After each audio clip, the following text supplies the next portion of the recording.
जशी आली होती तशी ती गेली. पण काय खरंच ती जशी आली होती तशीच गेली? मला एक प्रश्न पडतो. लोक म्हणतात तिचं करणं खूप कठीण आहे. केवढं करावं लागतं? काय खरंच कठीण आहे? काय खूप करावं लागतं? काय करावं लागतं?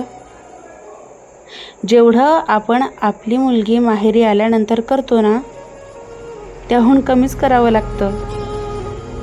आपल्या मुलीसाठी जेवढं आपण करतो माहेरी आल्यानंतर, तिच्यासाठी खाणं पिणं, कपडे लत्ते, हिंडणं फिरणं, तिच्या मुलांसाठी खेळणे घेणं, काय काय आपण करत असतो.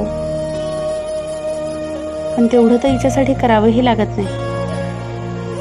एवढंच नाही तर आपली मुलगी सुद्धा माहेरी येते ना, तेव्हा म्हणते, आई हे असंच का केलं, आई हे तसंच का केलं, आमच्याकडे असं आहे, आमच्याकडे तसं आहे, माझ्या सासरीनं हे आहे, माझ्या सासरीनं ते आहे, हे तुम्ही असंच केलं बाई, मला नाही आवडत. पण ती तर काहीच म्हणत नाही. कुठून येते ती? वैकुंठाहून येते. साक्षात लक्ष्मीचं, महालक्ष्मीचं स्वरूप येते. महालक्ष्मीच येते. सोन्याच्या पावलांनी ती येते. आपली मुलगी आपल्या घरी येते, पण तिचे 1000 नखरे असतात. पण ही जेव्हा येते ना, इतक्या आनंदामध्ये असते ही.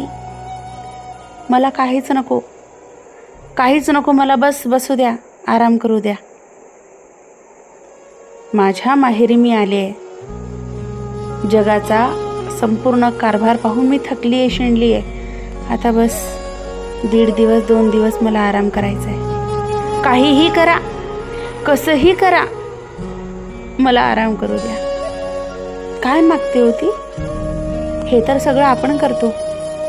तिने काय मागितलं? तिने फक्त विसावा मागितला. मला तुमच्या घरी येऊ द्या, मला बसायला जागा द्या.